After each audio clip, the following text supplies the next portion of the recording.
So, welcome to the event. This is Science Behind Game Design, creating your own game. We already did this. And just a little bit about me. I go by Hi Penguin Flip on Roblox. I've been a Roblox veteran for 8 years now, and I'm currently the lead UI designer for Emo Indie Studios. Euros for okay. And I'm currently working on these 3 different projects right now. Yeah. Now, I've been on Roblox for a very long time, and the games on Roblox have evolved from this. Now, I don't know if you guys remember what this game is. This was from 2013. I think Cole probably remembers. Yeah, and it's all the way to this today. And this is just one of the many experiences out there on Roblox. And I want you all to take a good look at this collage and see if you can recognize these games and any recurring themes throughout them. Think about what makes them so fun and memorable. I know I see work at a pizza place over here on the left, kind of in this left center over here, which has changed a lot throughout the years, despite retaining its original core gameplay. Now, today, we're going to discuss those core elements of game design and why those games are where they are today and how you can use that to create your own games.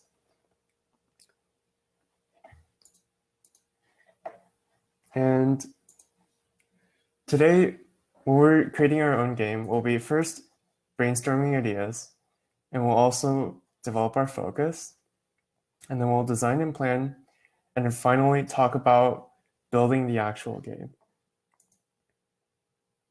And try to get some, well, maybe now we're all digital, like maybe a text note or something, or you can just write.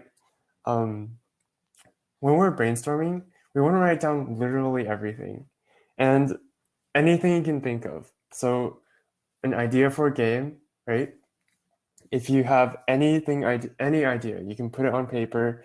And once you have a list of ideas going, you have many more options to choose from and narrow down. And you can always strike out the ones you don't like.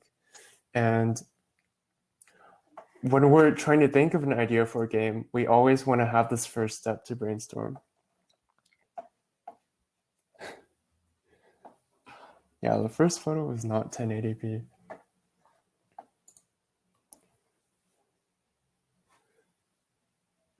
Do you guys need time to brainstorm or?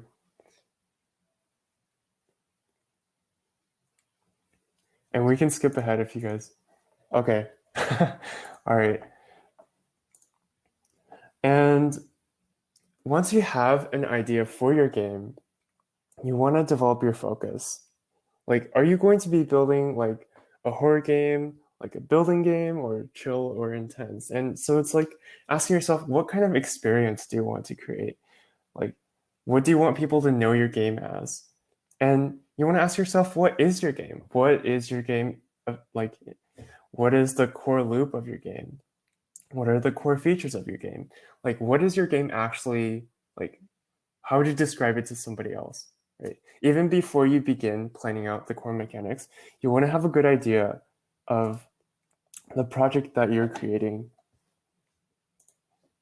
And you want to also think about what makes your game unique. What sets it apart from other games that are already on Roblox, right? And these elements will determine the root of how you want to design your game. And I know we're just starting small, right? We're just on the idea development stage. We're going to move on to scripting and UI design later on. Maybe I'll do a future event for them, but this is just the first step. So once we have our focus, we need to break down our idea and design and plan. So it's very important that you plan before you act, because your resources are limited. You may have a limited amount of time to get the project out. So what I suggest is you can use whatever works. I personally use Trello.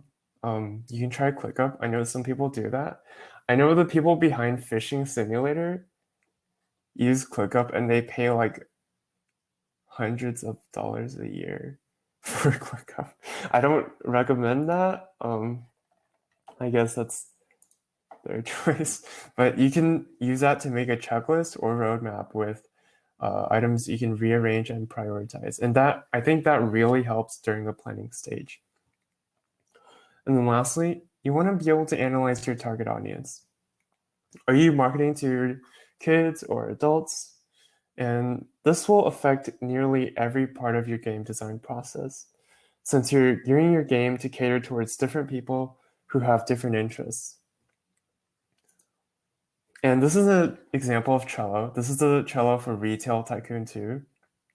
I know other games uh, like a lot of games. Like I think Royale High has their own one, but like a lot of game companies have their own planning boards for their kind of designs. You can add a little tags and checklists and due dates and things like that. And when you're designing your game, yeah, Trello is free. When you're designing your game, there's a lot of considerations that you need to factor into the design of your game. And you don't necessarily need to think about everything right this moment, but they're good to keep in mind as you're planning out your game. You can make notes to yourself whenever you want about how you want to design your game during this presentation. So first, we're going to talk about gameplay, and this is going to discuss how will you make the gameplay interesting for people to play. And you want to be able to retain players and keep them engaged. And I know a few ways to do that. And if you have a good core loop, so core loop refers to like what you essentially do like in the game. Like for example, in work at a pizza place, you would make pizzas. That's the core loop. You work with friends, build up your house, and that's the core of the game. In like Bee Swarm Simulator, it's using your bees to collect flowers and then upgrade your bees, right? That kind of stuff. That's the core loop. And if you have a good core loop, the basic structure of your game or the mechanics will inherently keep your players returning without you even doing anything. Like that is the best. If your game can do that, that's great. But it can wear out over time, so you might need progression. Okay. Progression can be in the form of like crafting and unlocks, as they can unlock new content as they play. And this is a way for the player to feel accomplished while they're progressing through the game. And then we can also have game modes. Game modes are different ways to experience your game, and it makes it slightly harder to exhaust the core loop. Right? You might have different like free for all or like arcade, like I don't know, just like some arcade mode that has a different take on the same core loop. And then we also have, before we get into quests, let's talk about daily rewards for a bit. I personally don't think daily rewards are the most effective because people might just hop into your game and just like grab the daily reward and leave. And but the better way to do that is to combine that with daily quests. So people come in, they actually do something, and you keep them there for a little longer, and they're more inclined to stay for a little bit longer. And then we also have shops where there's different ways of doing this. You can rotate out a daily shop or have crates for unlocking items. And there's also new content. Now, new content's kind of a gray area. You can have like new updates or new areas, but like I don't recommend this because your game should not have to rely on updates to keep your players. And that is a strong indication that your core loop is not strong enough. It's not good enough. So if you have to rely on new content, I would recommend improving your game's core loop first before moving on to new content. Let's see, just checking for questions. Okay, there's a question in the Q&A. I guess I'll leave it for later.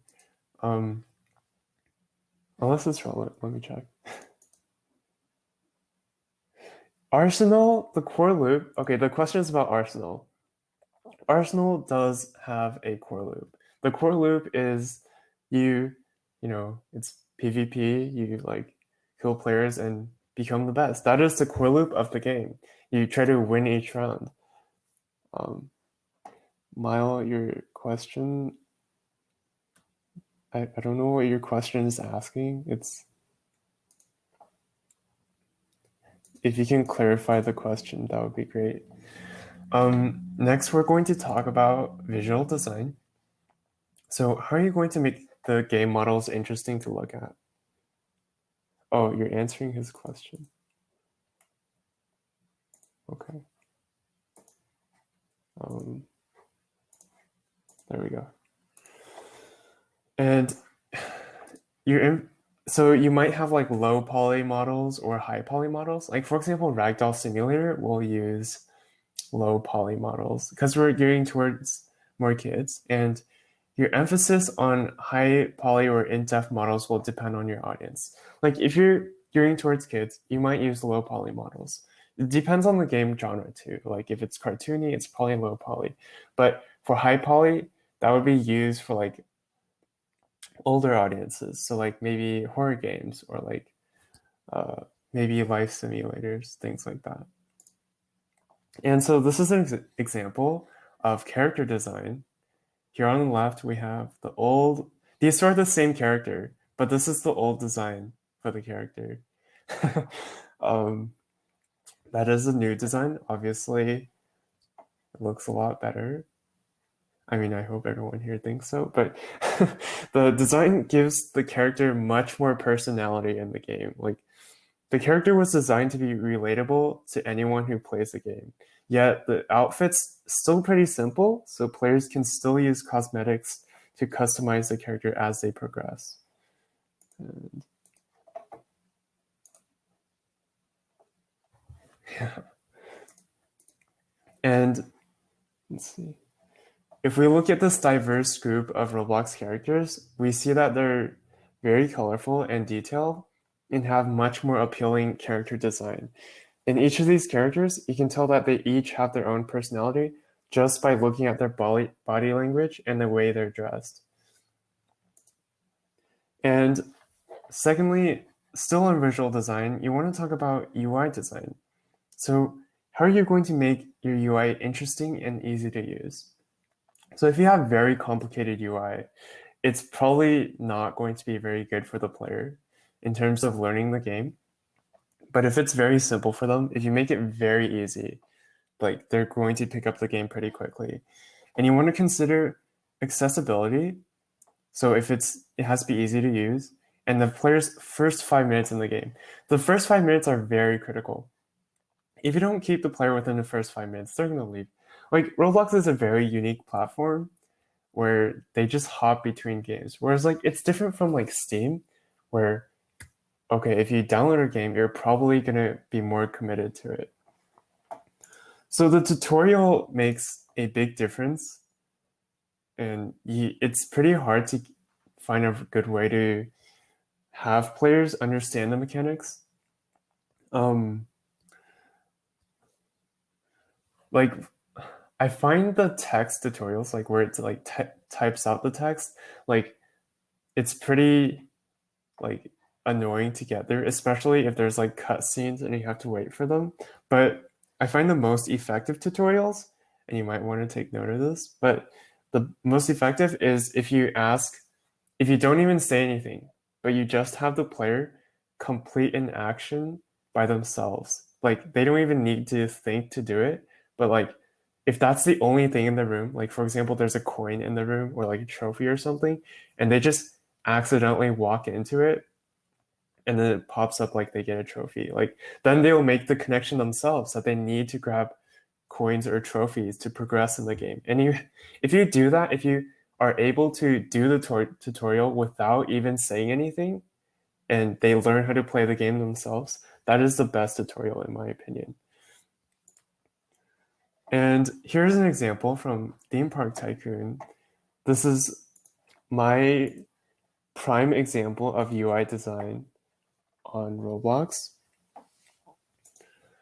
And you have this has really good UI compared to the most other games on Roblox. It's pristine.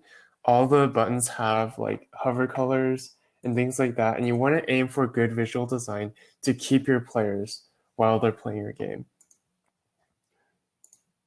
And here's an example from Water Park World by the same creator, but it's very like there's round corners everywhere. And if you have a good, clean, and easy to use interface, then players will be kept to play your game, and it's easier to learn your mechanics. And for optimization, you want to think about how you're going to achieve accessibility for all the players in your game. So you want to think about lag reduction. And so this applies more so to scripting. If you put a lot of scripts in your game, especially with like infinite loops, like while true do, don't do that. Your game's not going to be good. It's going to lag a lot. So this relates to things like if you make a module, you have to disconnect all the functions after you're done with it. Otherwise, you cause a memory leak. You'll learn about this in computer science, but if you cause memory leaks, it's going to make your computer slow. And you also want to think about the scope of your game. So what this means is, for example, if you have a huge map, you probably want to divide it into different sections that are loaded at a time. So the example I like to give for this is Lumion Legacy, or what is that? Pokemon Brick Bronze, which has been deleted, unfortunately. We also have, yeah, those are my prime examples. You want to load portions of the map at a time. I think Bloxburg also does this. Rowville does this, and also Rose Citizens. They all do this. They load portions of the map at a time. If it's too far away, they're not going to load it. That will help with lag a lot. You also want to think about other platforms and devices. So that's like the phones and the tablets. And this will deal with controls and UI. So on mobile, you're not going to have access to mouse hovering and tooltips. So you have to think about other ways of doing those things. I'll check for questions real quick. Yeah, don't put those infinite loops in there.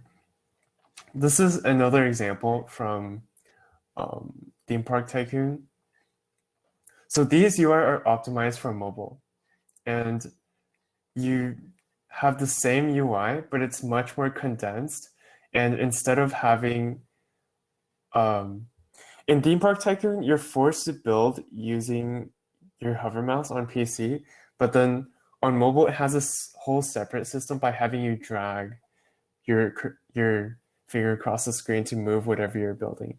And a lot of other games do this as well. But if you have the UI optimized for mobile, then you're good. And monetization. This is hopefully what you end up when you make games on Roblox.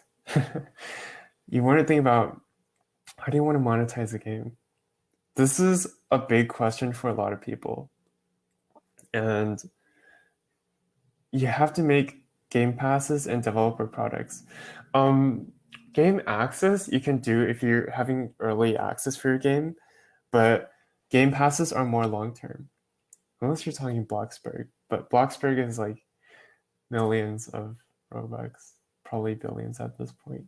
You want to have upgrades that are worth buying at a reasonable price. So that means you have to find a balance between having the Game Pass actually worth buying. It is easy to implement if you want. Ideally, it's easy to implement, but you also want to have it as a reasonable price. And the example I like to give is, I'm sure you all recognize this Game Pass. I don't even need to say what game this is. Yeah, you can say the name in the chat. You probably know. Yes, this is obviously Phantom Forces. Oh, check questions. Oh wow, there's questions in here. Let's see. We're going to get to marketing in a bit. Yeah. Okay, so let's think about this Game Pass, right? This Game Pass is targeted towards a very specific audience, right? This is the advanced placement Game Pass. It will let you place things off grid and inside of each other. And recently it also lets you place like things that are normally fixed height or things like that, like off grid. So it's only 200 Robux, which is well priced since it's targeted towards players who think outside the box while building and want to show off their creative side without limitations. So without these collision checks. And this is the perfect Game Pass for them. It's pretty cheap price. And for the developer, Cooptus, it's not too many lines of code to implement because you're just disabling the collision checks, and which are already present for most players. So it's really easy to implement, and people enjoy this Game Pass, as shown by like ratio. People will use this while buying Game Passes sometimes, and this goes to show that you have a good balance. It's not significantly overpriced. The next example I want to give is Entry Point. I think Cole knows this game. I hope he does.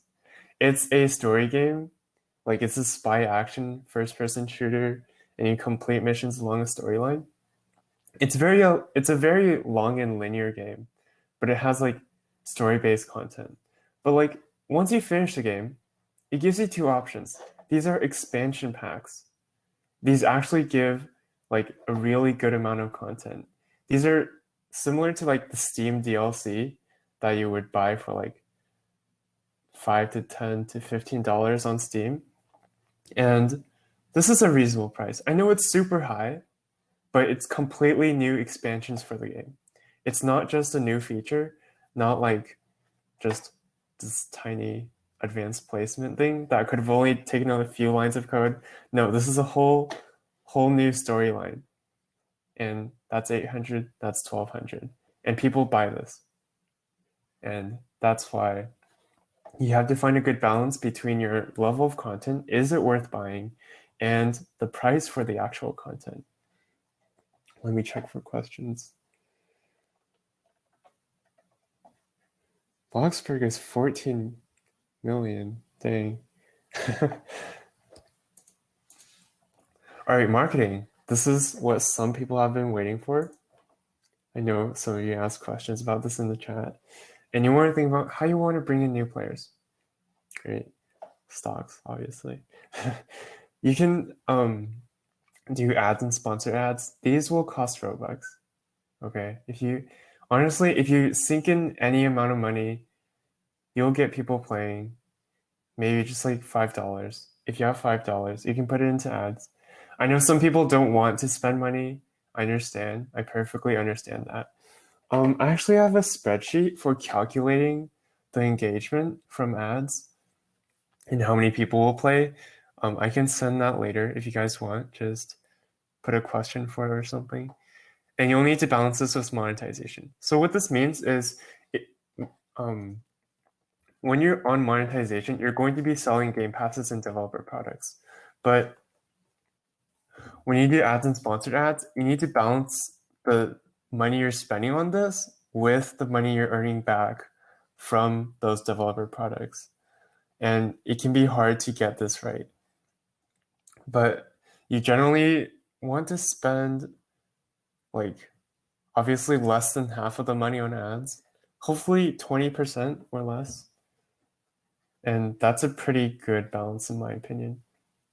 But the second, much more useful, much better option is social media promotions. Okay, what this means is you can show off new and upcoming features and hype your community up on platforms like Twitter or Discord, like make a server for your game or something like that. And this is free, okay? This doesn't cost money. This is way better than ads and it's free.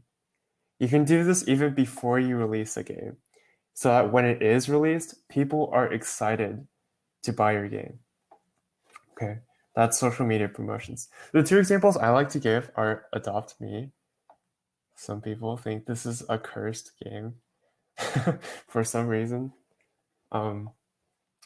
Adopt Me has their own Twitter account. They post all of their social media. They have social media everywhere, so you can follow their news like literally any platform. And that's good. Okay, they're reaching out to as many people as possible. They even have their own TikTok. Wow. Their website is pretty cool too. Like, oh shoot. Let me is it Play Adopt Me?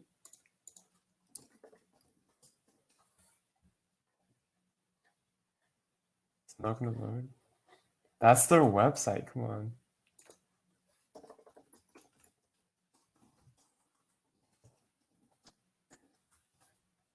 Okay, I guess it's not gonna load right now. That's fine, I guess. Adopt Me. That's their Twitter page. There we go. Team Adopt Me. That's their website. It looks super nice. They have their own jobs and recruiting page. It's pretty intense. Let's see. They're offering full-time. That's pretty good. I know Fishing Simulator has their own website too, but if you have your own website to like, let's see, to like promote your game, that's pretty good. And the second example, Wonderworks Studio. This is the people who created Overlook Bay. Overlook Bay used to be 25 Robux. They hyped it up way before they released the game, and then everyone bought it for 25 Robux, and then the game was disappointing. They hyped up the game so much that it became disappointing. But you know what? People still play it. It's competing with Adopt Me. Not really. They really don't have that much against Adopt Me, but you know what? They're getting there. Maybe. And now I want to talk about, oh, let's check for questions.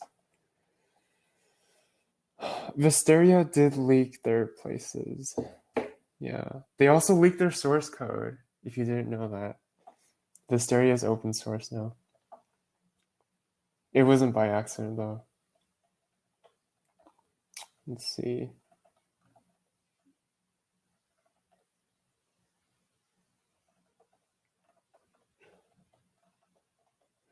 Okay, I don't really understand Adopt Me's new game icon. I don't know why they did that.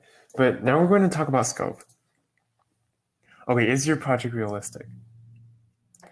With this, like, you want to think about, is it realistically doable with your current skills or resources? Right? You want to think about your time commitment and also your team, right? But in terms of your time commitment, can you deliver the game to the degree that you want it in the time that you have? And in terms of your team, you're going to have a team with different abilities, like maybe a UI designer or a builder or something like that. But either way, if you're thinking about building a good game, it's a good idea to start small. If you start smaller, you'll have more things under your belt, and you have more experience to show on your resume or whatever. If you just say, "Oh, okay, I've been building this tiny game on Roblox," that's perfectly okay. At least you have some experience. Or you can offer your skills for free on DevForum and just get some experience, right? Working with someone. Even if you work for free or get paid, paid is obviously better. But if you're just starting out, it might be good to just work on your own projects and get something started so you have something to show. And so we went over these 6 categories. Again, you don't necessarily need to think about everything right this moment, but they're good to keep in mind as you're planning out your game. And now that you have your plan together, it's time to build your game. Right, so how are you going to get others to help you make this project a reality? You want to think about your strengths and weaknesses. Like, what are you good at? Are you good at building? or scripting. And for those weaknesses, we're going to reach out to friends or post on the dev forum. So in terms of the dev forum, I don't know how many of you are familiar with it. You probably are. But it's really easy to find teams on there. They're always looking. So if you just make a post on the dev forum, you'll find people. And then once you have a team together, you're going to want to develop a schedule. Like you want to keep everyone on track. Okay, if they're goofing off, you're never going to finish a project. That's what happened with some of my teams. Don't do that. And you also want to set team expectations. Do you expect them to check in like every week, every month? Probably every week. But expectations for what they're doing on your team. Those you want to set. Last thing, remember that you've got this, okay? Stay motivated, right? Keep moving forward. Even though this game may not be as popular as Adopt Me or Work at a Pizza Place, at least you've got experience under your belt to keep moving forward. And you can take a screenshot of the slide or something, but this is a brief recap of everything we've went over. So brainstorm, develop, design, and build your game. And if you join our Discord server, you can use this QR code on the right if you want, or you can use the link. You can get attendee perks and rewards. And you can also get updates on future events, like my UI design stuff like that. So if you just join the server, we have those announcements for you. But because you've attended this event, you get access to the first tier attendee perks, which are pretty nice. I can post a link in the chat. Oh, it's probably not going to work in the chat. Oh, it did. Okay. I can also post it as a question.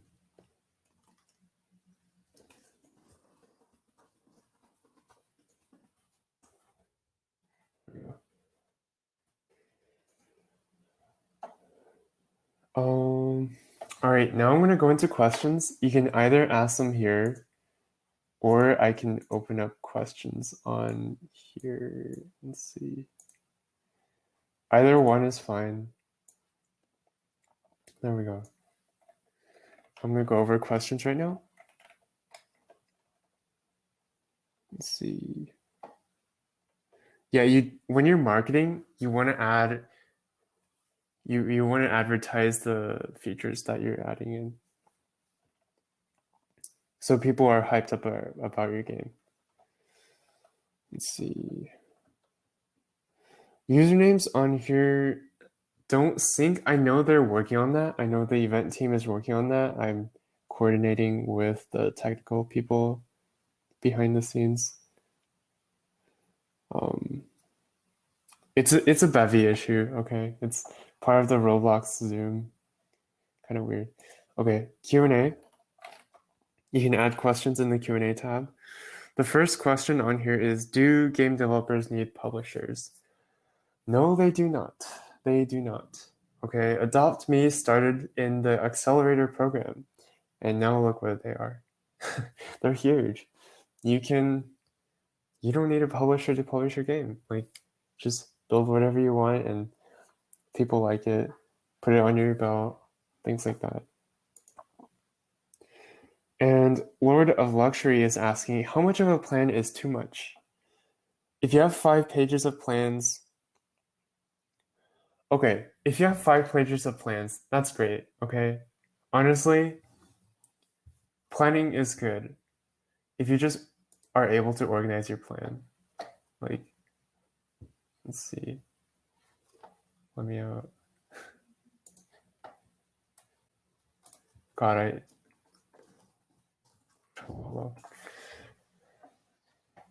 I need to sign in. Are you serious? Okay, whatever. Trello is really good for organizing. Okay. People. What examples can I give? Kingdom Life? Oh no, I left that one. Never mind. Okay.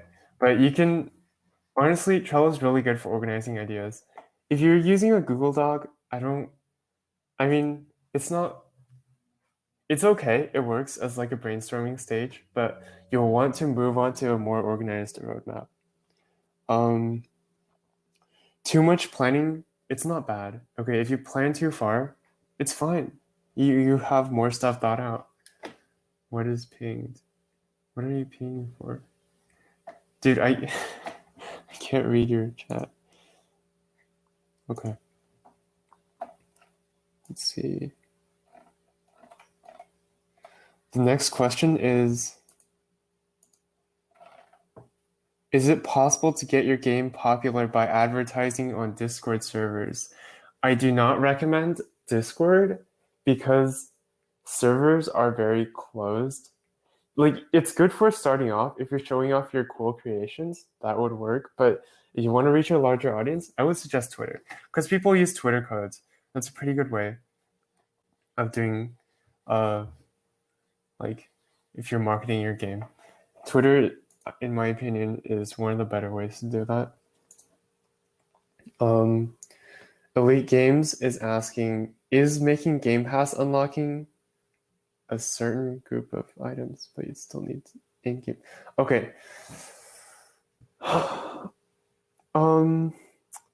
That's, you can do that. You can do that. Some people do that actually, but I don't recommend exclusively locking off the basic parts of the Game Pass. Like, you should at least unlock something as part of it. Because if they don't get anything from the Game Pass right off the bat, they're going to be mad. So, you're going to want at least some degree of basic benefit from that Game Pass. Next question. Free-to-play model from Just Justin 225. What are some good rules to follow when monetizing content that doesn't break the game for others? So some games on Roblox are not free to play. Like, the best example is obviously Bloxburg because it's popular. Everyone has it. I doubt anyone, like, Bloxburg pretty much has everyone on the platform purchasing their game. That is probably your goal when you make a paid game. But some people do early access, or some people don't even do early access at all. It's just a paid game. But again, I mentioned that, like, if you want to make game passes, you should probably go with, let's see, game passes. Game passes and developer products. So these are things like extra content that, like, aren't necessarily making you better than other players in terms of, like, experience in the game, or extra content, right?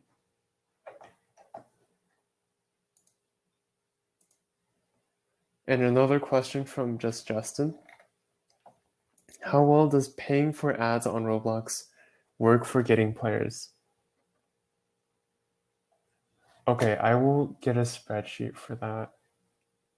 I don't remember where okay, I'll grab it real quick. Hang on a sec. This is a very useful spreadsheet in my opinion. Let's see. There we go. Okay.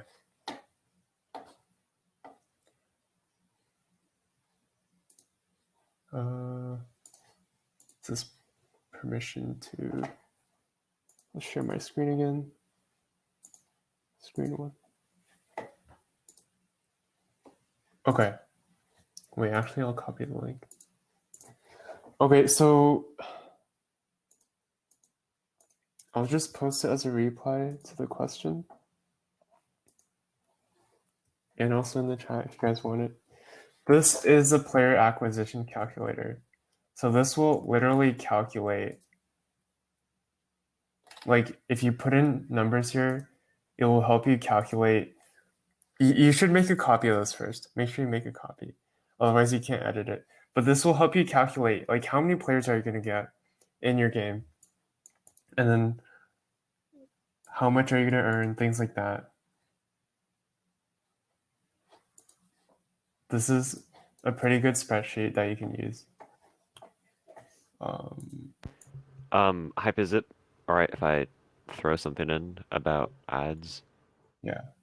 So, another thing about advertising on Roblox has to do with, the target audience. A technique that a lot of people like to use is targeting the younger, but larger player base on Roblox. They do this sometimes through like, clickbait ads. You'll see that like, ooh, this famous YouTuber joined my game. Um, those kinds of ads get a lot of clicks, but they aren't exactly, and they don't exactly have to, they don't exactly have to relate to what your game is actually about.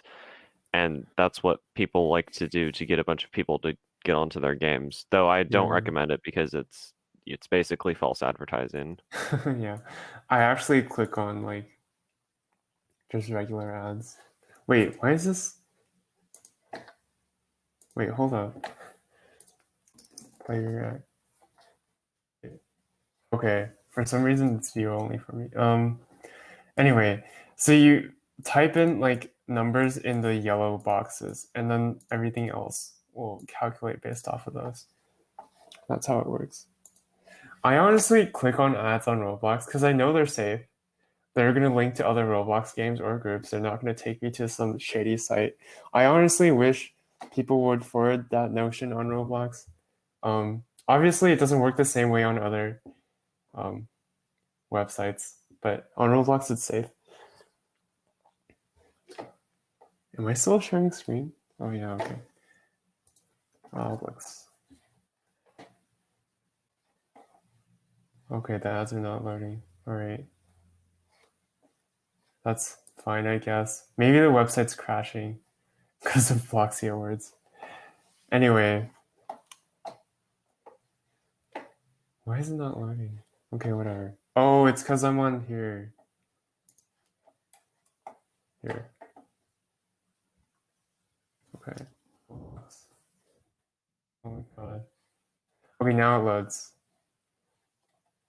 So like Bloxies. These ads are pretty safe. Just click on these and they will go to other games. Skywars.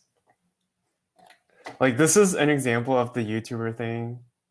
Like if you put a famous YouTuber that you know, um, guess we'll keep. I don't know. My internet's fine, but Chrome doesn't work for Roblox for some reason. Okay, going back on questions. How do you get your game out there with 0 Robux and no connections? That is a great question. Okay, that is a great question. Social media is the best way. In my opinion, it's free and you can advertise your game everywhere. Try to get people interested in it. But honestly, even just $5 are good for ads. And you can see how many players I'll get you on here.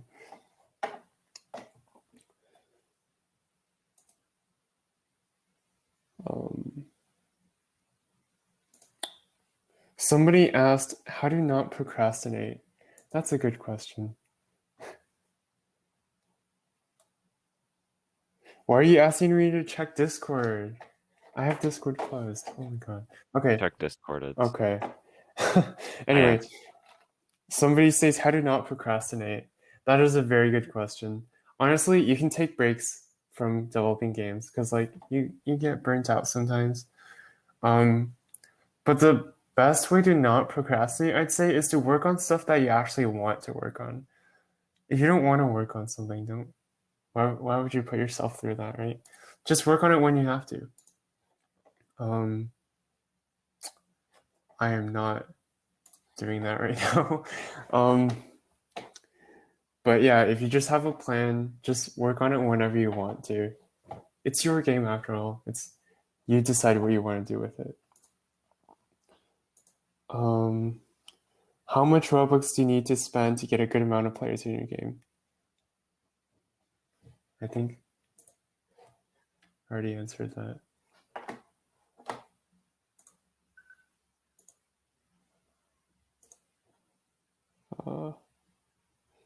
Like 100. Okay, so you're asking 1,000 to 10,000 players. Okay,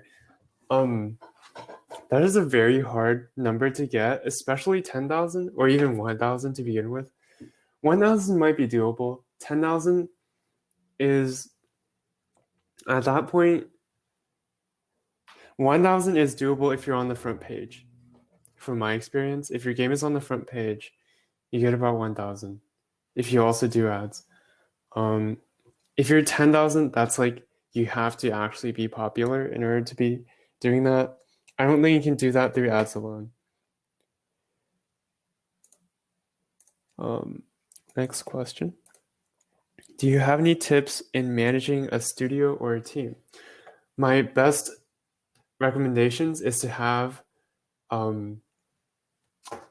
clear plan and expectations for what you want from your team.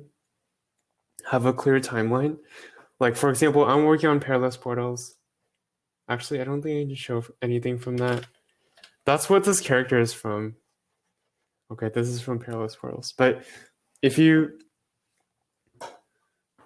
have a clear plan for your team members and you get them to follow it, then that's the best way to keep everyone on track.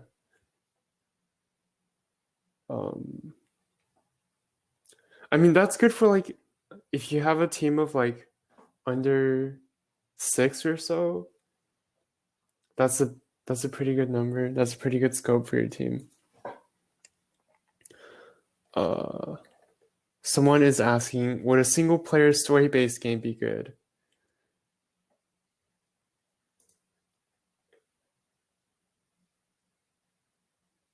Yeah, if you advertise on Discord, it's good to get feedback on your work. You can do that on dev form too. 12 Mr. Cool asked, would a single player story-based game be good? It's something I like. Okay. Story-based games, yeah, well, that's like horror games do that all the time. Horror games.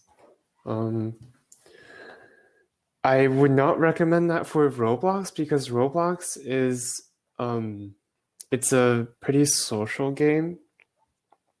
Like people have definitely done it, but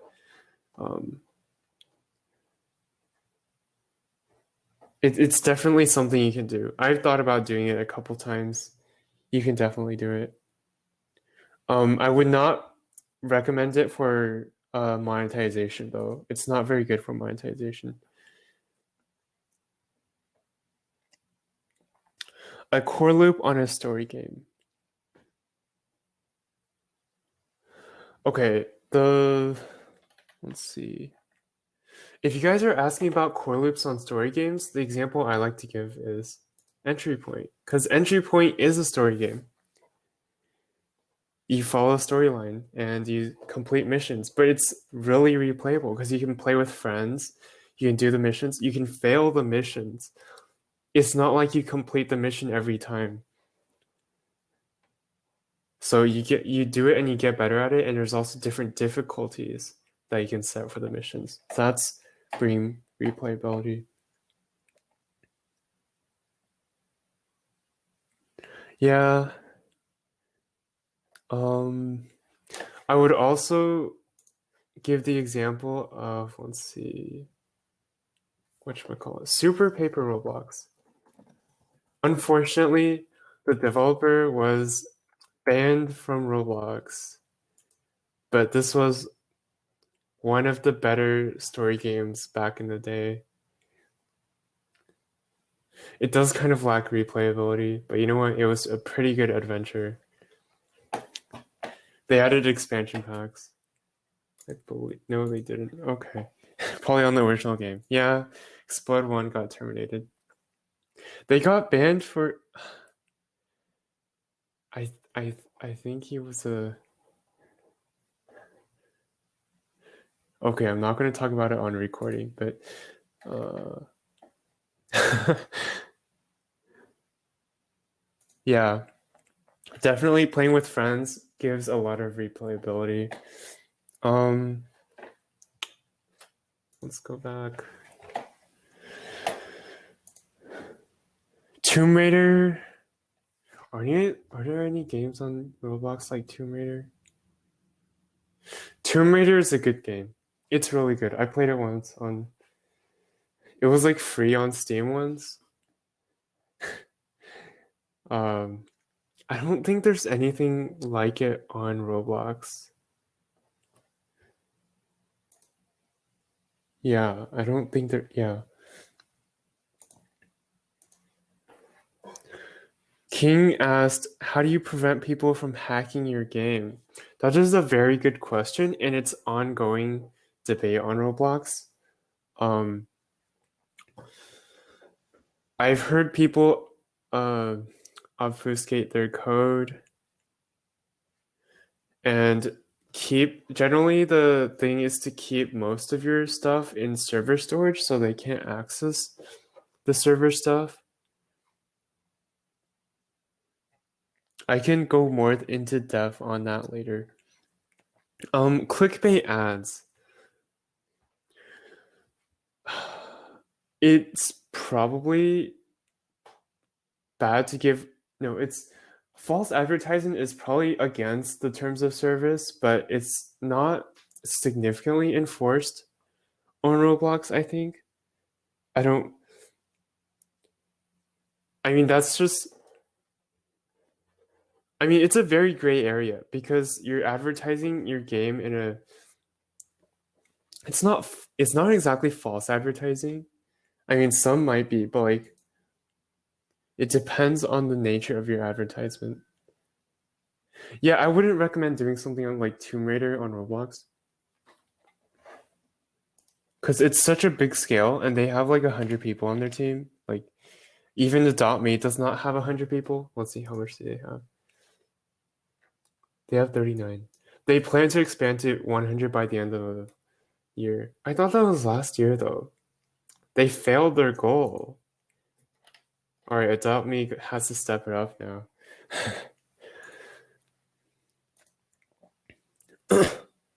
So Narek is asking how much Robux for 1,000 players. Good question. I'd say 1,000 players is if you're on the front page. So you would probably at least need a sponsorship. But even so, it would be hard to get it past maybe like 750 players with just ads. Like ads will probably get you up to like maybe 300 or so, but 1,000 requires you to be on the front page pretty much. Or, well, not requires, but like at least visible, discoverable on the game page without having to search for it. That's 1,000. Are there any better ways of preventing asset stealers from games? People have ways of getting your assets, unfortunately. Okay. Again, the best advice is just keep everything in server storage. Most of your stuff in server storage. Like keep it on server side so that people have a harder time to access it. But there's like not really a good way to prevent people from accessing it on the mobile side or on the client side.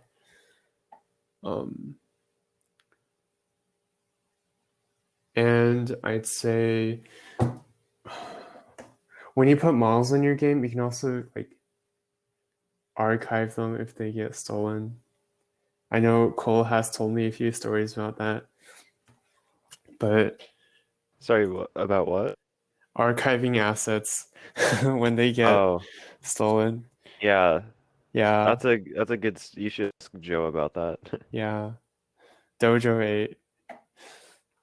Let's see.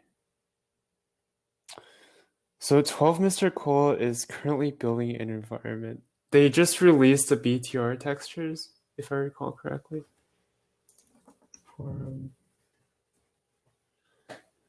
It's somewhere on the I don't. Okay, well, it's probably under the update section, but BPR textures, PBR textures. Sorry, I have not worked with those. I am not a modeler. I primarily do game and UI design. Um, Full transparency. Yeah.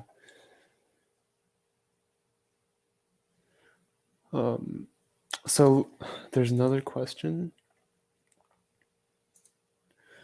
Is it worth putting a game on Xbox and mobile after a PC release? Definitely, yes, definitely do it, okay? You have to do it. Xbox, maybe. Xbox is a little tricky because like you don't have your mouse. But recently they released a controller, mouse pointer, or they're working on it. I think it's a beta. Um, but Xbox will bring in a lot of players. Mobile will definitely bring in a lot of players because like Adopt Me probably has hello mobile players.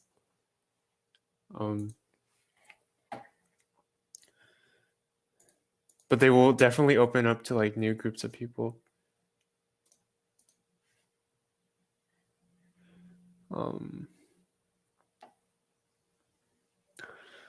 Lord of Luxury. Okay. In terms of AAA games, Roblox does give Bloxy Awards for AAA games. I know Theme Park Tycoon has won the AAA award. It also has like the Builderman's Award of Excellence. Visteria, I don't know. Okay, they have their own studio. They were historically known as one of the most expensive games on Roblox, but then they like abandoned it or something. And then they're back on the front page. So there's something going on there. Is it alright if I answer King Stratus's question about game security? Or were you gonna do Sure. it? Alright. You can do that. I mean, I already talked about it. You can still answer it. Alright. So in Roblox Studio, if you're preventing something like or if you're trying to prevent a hacker from, using no clip, or if you're trying to prevent them from like flying around, teleporting, that's what anti-exploits are for. You can make your own, but you need a kind of understanding of how anti-exploits work, or you can use open source anti-exploits that are free to use. Uh, Also, remote events and functions. Yeah. So instead of you always want to have server-side checks whenever a remote function or event is called. If you don't know what a remote event or function is, it's basically something that either the client or server will request from the other. So, for example, say someone presses a GUI button to spawn in. They're basically requesting that the server teleports them to a certain coordinate. And basically, what you'd do is you'd have the server check to make sure that player that requested the teleport is authorized to make said teleport. And if not, then the server can decline that from happening. So yeah, that's a good question.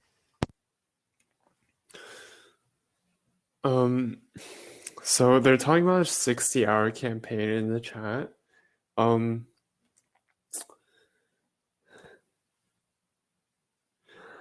60-hour campaigns are not very common, as I've seen.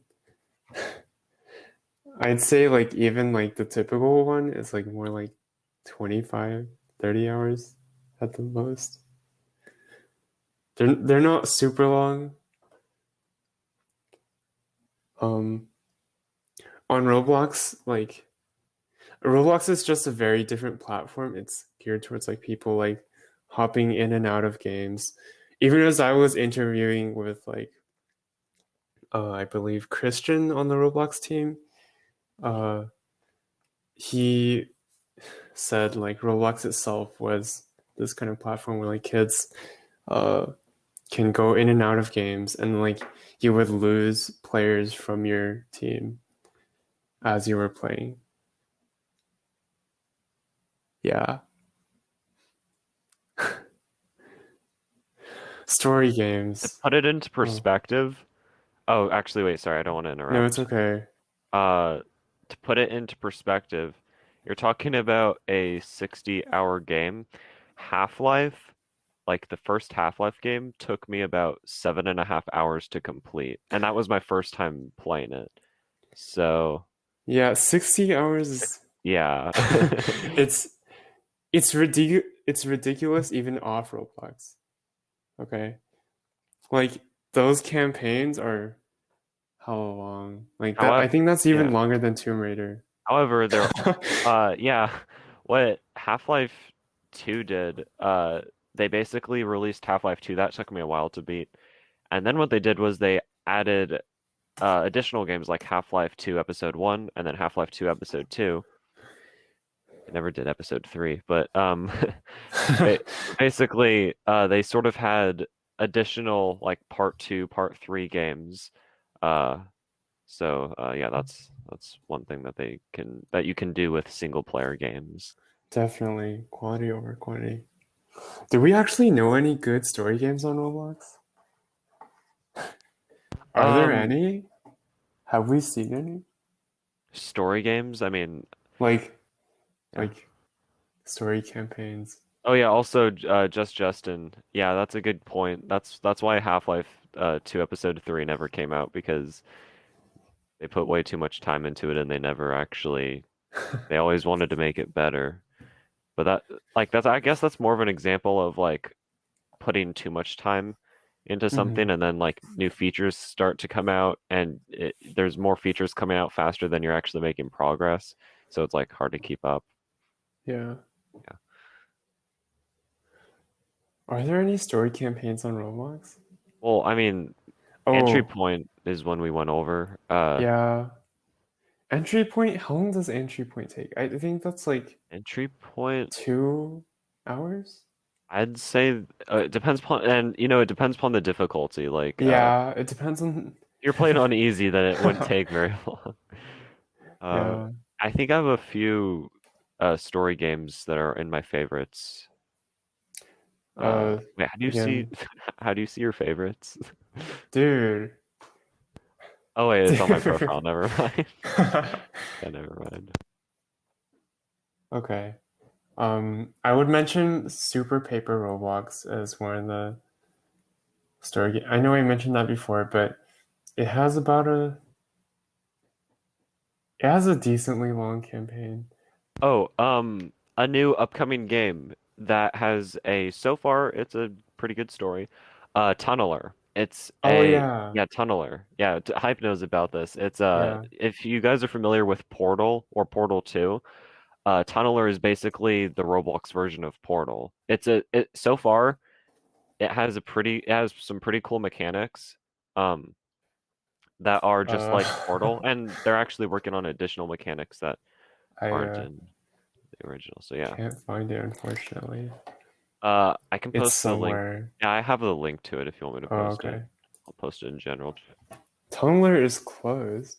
Oh yeah. Oh, that's right. I forgot that the beta week is over or something. But they'll eventually release it again and you'll be able to check it out. Okay, here it is.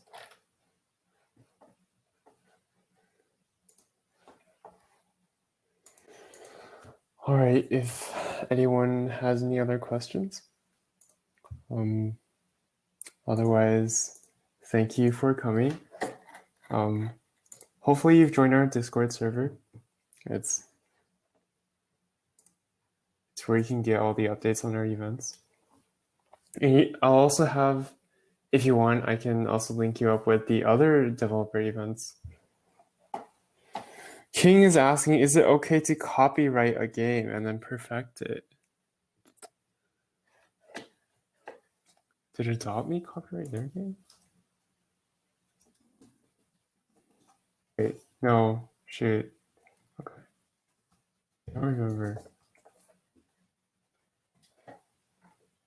I thought I saw TM somewhere.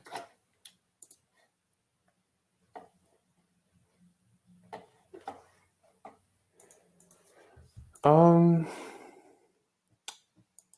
I mean, would you apply for copyright? Like, I don't, I don't think you would realistically want to do that on Roblox, unless you're Adopt Me. I admire Adopt Me's like drive for making a game. They wanted to make something like Club Penguin, but now Club Penguin's gone.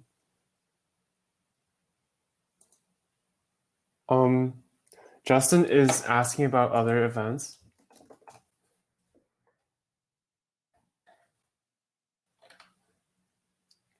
There are other events going on right now.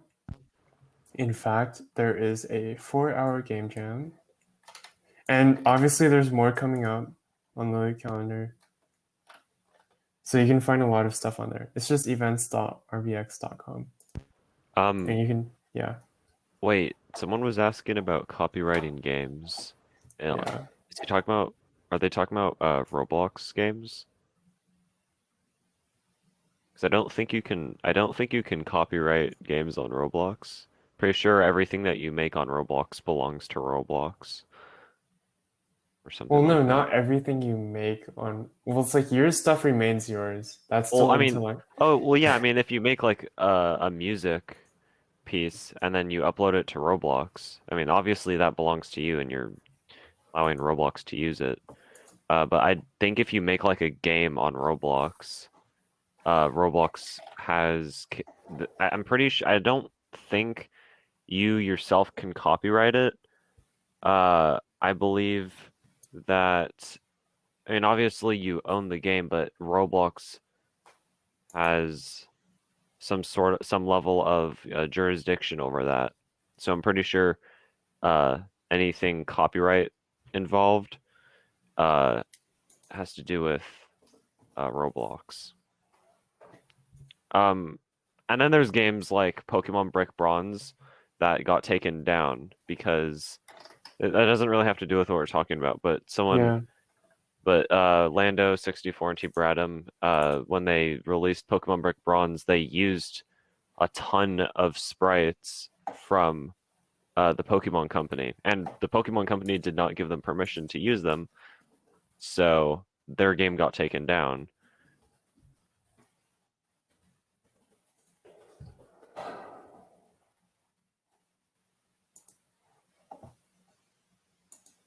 All right. Brucey Wayne asked, "Is it okay to remake a game that hasn't been updated in a while, despite you not being the original creator?" That is a good question. You should get original permission from the original creator, but there's a couple of examples like this. Like for example, Retail Tycoon is a remake of Your Store Tycoon, which is from like before 2013 even. It's really old, but it's by the same person that made Work at a Pizza Place. Um, that's something you can like look at. What else is there? But yeah, definitely if you ask permission, that's definitely clear. Um, Kozen asked, "How can you learn Roblox Studio coding efficiently and relatively fast?" Best resource is the developer wiki, Are you, DevHub. are you talking about developer.roblox? This, yeah, Yeah. developers.roblox.com. This is where you can find the code documentation, and there's also like tutorials to get started on coding. Like this one, they just released for coding. There's a section just about coding. Basically Um, the holy grail of yeah. Roblox code and has almost everything in terms of like global functions and methods. You mean the documentation? Like Yeah. just for example, the kick function tells you Yeah. everything about that, like what it does. Yeah. You're going to be using this a lot if you're coding on Roblox. Um,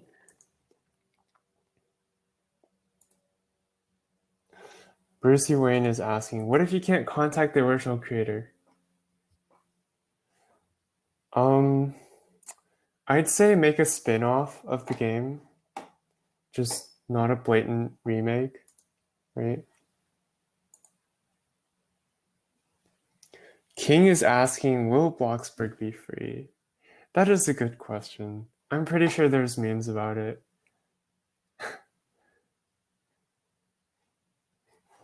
I'm pretty sure there's memes about it. Bloxburg.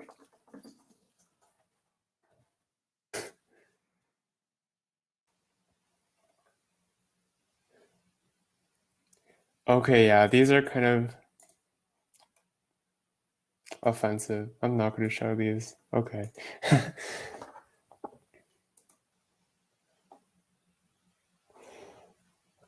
Just Justin is asking, can you give some good tips and rule of thumb for UI design on Roblox?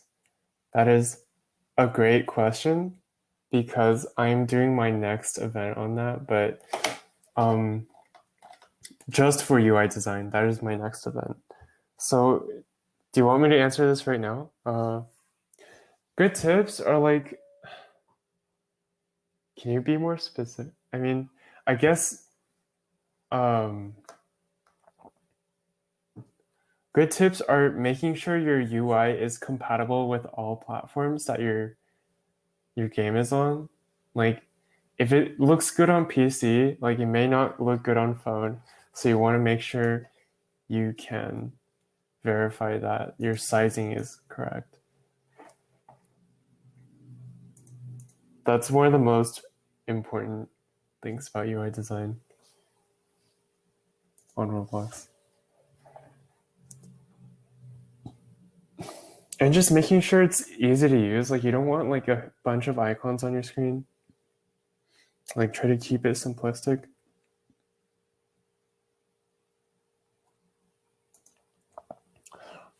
All right, if anyone has any other questions, if there's no other questions, thank you all for coming. And I hope you enjoy the rest of your day.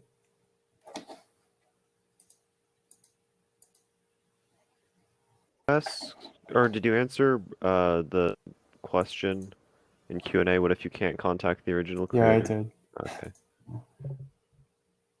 Yeah, I can try to make it earlier.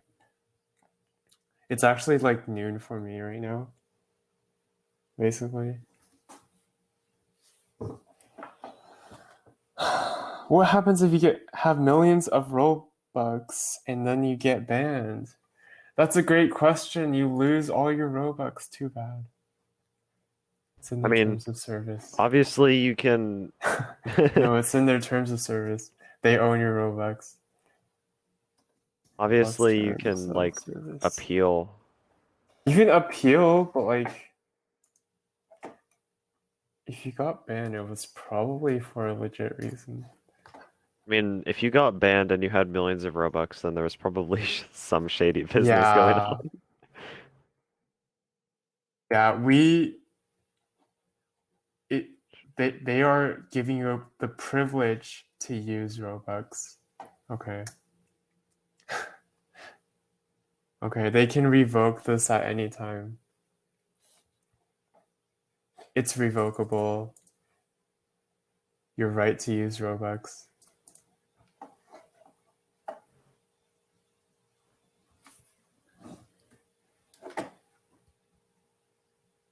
Yeah.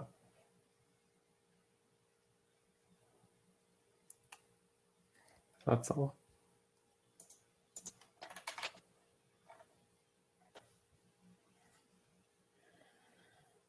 This is the same reason why I can't do Robux giveaways. They are technically against the terms of service. This is why I can't give away Robux during the. You know, it kind of makes me wonder why Roblox allows uh developer services that you can like, Hey, you can buy. Hmm? developer services, Or like paying people for yeah. doing. Yeah, like Okay. on the Dev Forum, you can publicly announce, I mean, "Hey, I'll offer this percentage, or I'll give you this many Robux if you make a model for me." that's fine because, well, actually, I cannot say that's fine because I cannot give legal advice during this event. Sorry. Oh, um,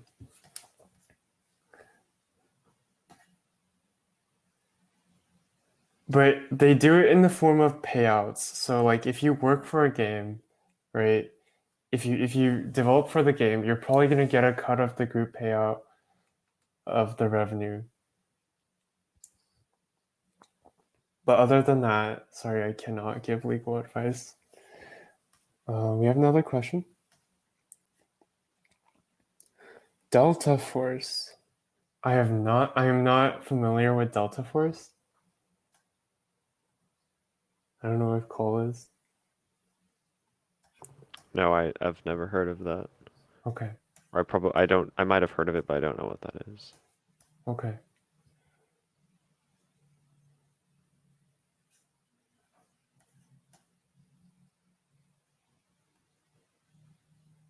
Um, Thanks everyone for joining us.